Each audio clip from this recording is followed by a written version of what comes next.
Investing in real estate during a crash or recession can actually be one of the best ways to obtain wealth in America today. I'm going to show you how I am adjusting my portfolio so you can do the same thing if you like. Let's dive into it. Welcome to the Smack Fest, the beat down. The SWAT team is here on another beautiful day of shutting the week down. And hey guys, if you're new to the channel, my name is Dauria. Thank you so much for watching. This channel is all about real estate investing for passive income so you can achieve your financial freedom and, well, do whatever you want to do for the rest of your life so you don't have to wait until you're 65. I show you how to do it step by step, so be sure to like and subscribe to follow more content. So recessions are actually defined as a decline in GDP for 2 consecutive quarters. So basically we can look at the economy now and we can say, okay, we are heading in that direction if we're not there already. But real estate is actually a little bit different because stocks can drop real hard and then real estate can be going the opposite way, kind of the way it has been. However, the Fed's been doing something that will affect real estate and real estate investors all alike. So they've been actually raising interest rates. Me as an investor, I am getting DCSR loans. That's debt coverage service ratio loans. It's non-bank loans. It's non-Fannie Freddie loans. Basically, I'm going to private money lenders and I'm getting loans from them. My interest rates right now, as of this video, have now peaked 7%. So at 7%, because I'm usually paying about 2 points over the average person. So the average person goes to buy a house for themselves, say they're paying 5% interest, which is the norm right now as of this video. I am usually paying 2% higher than that, 2 points higher than that. Because I'm an investor and because I'm looked at as a little risky and I don't show tax returns and all that fun stuff because I just don't like doing all that. So that's how I get loans. I can get an infinite amount of money and so can you. If you live in Detroit, debt coverage service ratio loans. Dallas, Miami, Los Angeles, you get the picture. Find it, call them, chat with them, see what they require. Okay, so this is what I'm doing a little bit different. So I'm doing cash out refis to continue buying my properties. But you might be saying, okay, well, if you do that, you have 2 problems, and I do.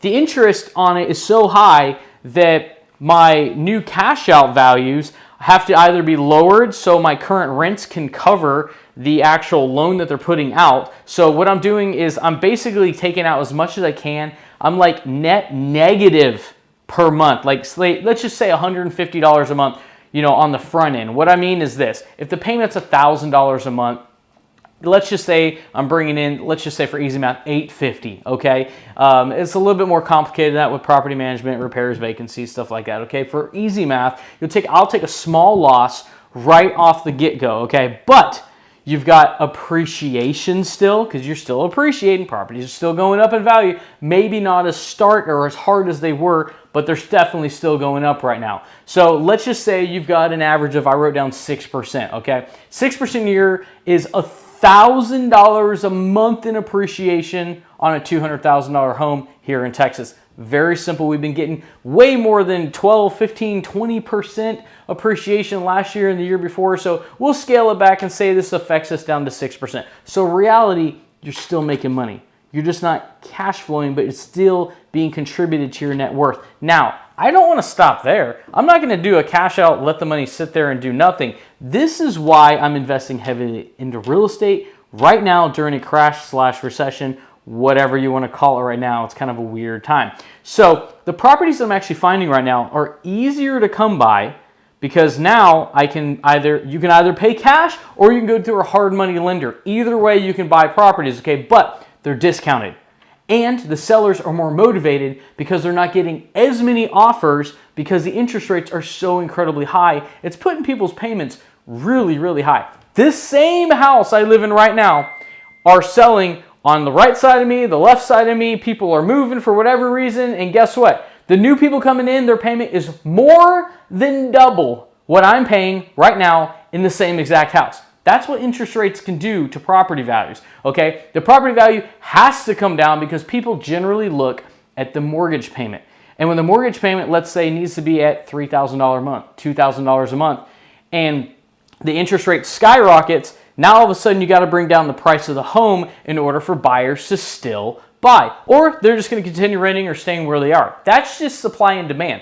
Okay, so I am buying properties right now and I'm getting a discount. And when I say a discount, I'm buying into equity. I just bought a $300,000 duplex that the comps now are showing $400,000. Why did I get that? I wasn't even the winner. I was the runner-up guy. But that guy fell through probably because he saw his payment, and they came to me and said, hey, will you take this property a month after we told you no? And I said, hey, I looked to double check the numbers, make sure everything was still good. Everything was great. So I said, yes, I'll take it.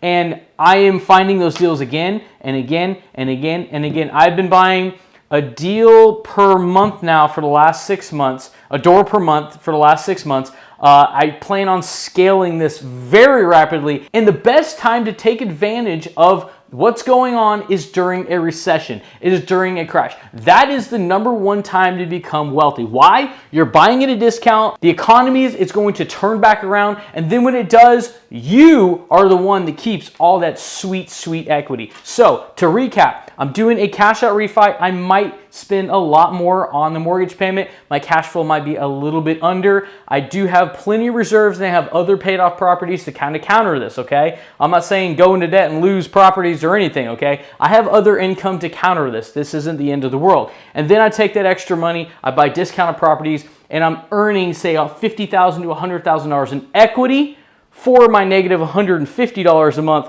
right now. This could change next month.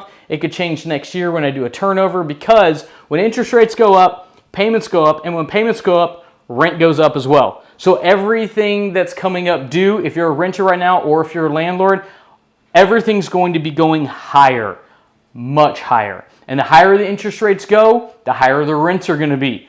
I don't like raising rents. You don't like paying more. The property taxes are getting crazy and the interest rates are getting crazy here. Therefore, everything is going to be going up much higher. Guys, that's an entire another video. If you guys liked or got any good content out of this, make sure you smash the like button. Let me know if you have any questions in the comments below. Be sure to follow the channel, and we'll see you on the next one.